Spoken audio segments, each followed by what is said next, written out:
Assalamualaikum warahmatullahi wabarakatuh. Izin memperkenalkan diri, nama saya Zanatul Firdaus Nuzula, MPM 21510202313. Di sini saya akan mengumpulkan tugas PPI berjudul Riba adalah Ancaman dalam Islam.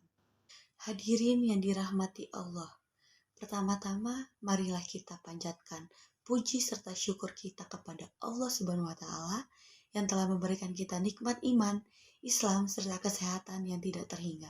Sehingga dengan nikmatnya lah kita bisa berkumpul di tempat yang insya Allah penuh dengan rahmat ini. Salawat serta salam, tak lupa juga kita curahkan kepada Nabi kita Muhammad Sallallahu Alaihi Wasallam, yang mana telah membawa umatnya dari zaman yang gelap gulita sehingga terang menderang seperti sekarang ini. Dan semoga kita termasuk ke dalam golongan umat yang kelak akan mendapatkan syafaat di hari akhir nanti. Amin ya rabbal alamin. Ma'asyiral muslimin rahimakumullah. Islam merupakan agama yang sangat komprehensif. Semua aspek kehidupan yang kita lakukan telah ada aturannya serta pedomannya di dalam Al-Quran serta sunnah Rasulullah SAW, baik dalam hubungan kita dengan Allah Subhanahu wa Ta'ala ataupun dengan sesama manusia. Dalam kesempatan yang berbahagia ini, saya akan membahas bagaimana kita menjaga hubungan kita bermuamalah dengan sesama baik dalam kegiatan sosial, politik, maupun ekonomi.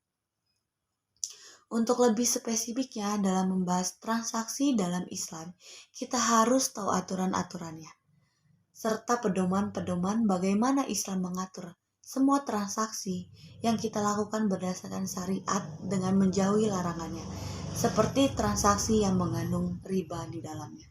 Hadirin yang dirahmati Allah, pada kesempatan yang insya Allah barokah ini, pentingnya makosid syariah dalam menjaga harta kita dari hal-hal yang dilarang oleh Allah Subhanahu wa Ta'ala. Ada banyak faktor yang akan mempengaruhi harta kita dari keridhaan Allah Subhanahu wa Ta'ala. Contohnya ketika kita bertransaksi dalam kegiatan sehari-hari, yang mana ada unsur riba di dalamnya. Riba sangat diharamkan dalam Al-Quran maupun hadis, karena lebih banyak madharatnya daripada manfaatnya. Masih banyak dari kita yang belum sepenuhnya paham apa dampak serta hukuman bagi orang-orang yang terjerumus ke dalam riba. Sebelum kita membahas hukuman serta balasan bagi orang yang berkecimpung dalam riba, alangkah baiknya kita mengetahui apa arti serta definisi riba itu. Riba secara umum merupakan penambahan yang disyariatkan dalam hutang atau penambahan nilai dari suatu barang tertentu atau barang ribawi. Definisi ini menjelaskan arti dari riba yang berbagai dalam dua kategori. Yang pertama, riba yang tercantum dalam Al-Quran atau lebih dikenal dengan riba nasi'ah. Riba ini terjadi ketika seseorang meminjamkan uang kepada orang lain dengan memberikan syarat dan dalam pinjaman tersebut. Contohnya ketika orang yang berhutang itu ingin mengembalikan uangnya, maka ia akan lebih dari apa yang ia pinjamkan. Dalam konteks ini, transaksi seperti ini dilarang dalam Al-Quran karena merupakan transaksi yang bersifat ribawi. Akan tetapi ketika kita memberikan hutang, itu kita memberikan syariat. Akan tetapi ketika si pemberi hutang itu tidak memberikan syarat dalam akad pinjam-meminjam ini, maka hukumnya bukan menjadi riba, melainkan sebagai ihsan yang meminjam tersebut. Hal seperti inilah yang perlu kita perhatikan secara baik-baik. Allah sangat melarang hambanya untuk masuk ke dalam transaksi yang bersifat ribawi. Karena pada dasarnya sebagai seorang mukmin hendaklah tolong-menolong kepada orang dengan membutuhkan, sehingga ketika seseorang meminjam pinjaman dalam bentuk uang, alangkah baiknya kita memberikan pinjaman tersebut tanpa ada imbalannya, dengan harapan orang mendapatkan ridho Allah Subhanahu wa Ta'ala karena membantu sesama manusia. Ma'asyiral muslimin rahimakumullah.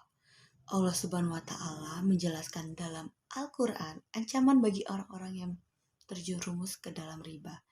Di antaranya terdapat dalam surat Al-Baqarah ayat 275 yang artinya orang-orang yang memakan riba tidak dapat berdiri melainkan seperti berdirinya orang-orang yang kemasukan setan karena gila. Yang demikian itu karena mereka berkata bahwa jual beli sama dengan riba, padahal Allah telah menghalalkan jual beli dalam mengharamkan riba. Barang siapa mengulangi, maka mereka itu menghuni neraka. Mereka kekal di dalamnya. Quran Surat Al-Baqarah ayat 275. Dalam ayat ini Allah secara jelas menjelaskan hukuman bagi orang yang terlibat dengan riba, bahwasannya api neraka.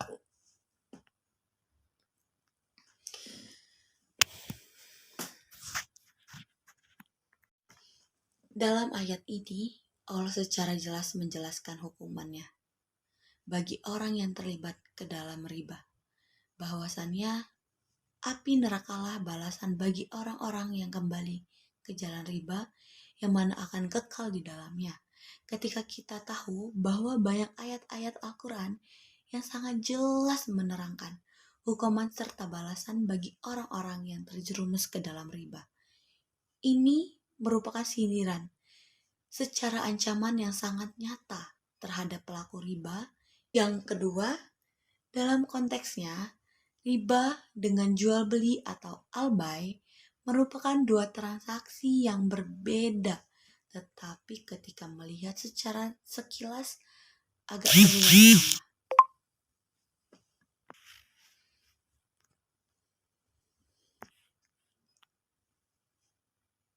Yang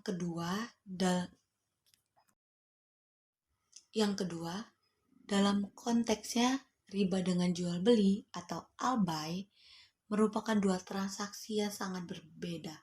Tetapi ketika melihat secara sekilas agak terlihat sama. Dalam konteks riba, uang dijadikan sebagai komoditi yang mana bukan sekedar alat transaksi tanpa adanya barang yang diperjualbelikan. Seperti memberikan pinjaman dengan membayar lebih, ini hampir sama saja dengan menjadikan uang sebagai alat dan komoditi yang dipakai dalam transaksi. Sedangkan ketika kita melihat kepada konteks jual beli atau al-bay, uang hanya dijadikan sebagai alat tukar semata, bukan sebagai objek dalam transaksi. Karena dalam jual beli terdapat barang yang dijadikan objek dalam bertransaksi. Inilah hal yang membedakan riba dengan jual beli. Konsep inilah yang sekarang dipraktekkan oleh abang bank syariah yang ada di Indonesia dengan menjadikan jual beli adalah al-bay. Sebagai modal bisnis, bank syariah akan terhindar daripada transaksi riba tersebut. Baik, terima kasih banyak atas perhatiannya. Mohon maaf atas kehilapan dari tingkah laku dan tutur kata. Semoga Allah memberikan kita kekuatan untuk tetap istiqomah berada di jalannya. Semoga bisa bermanfaat dan membawa berkah bagi kita semua. Akhirul kalam, wassalamualaikum warahmatullahi wabarakatuh.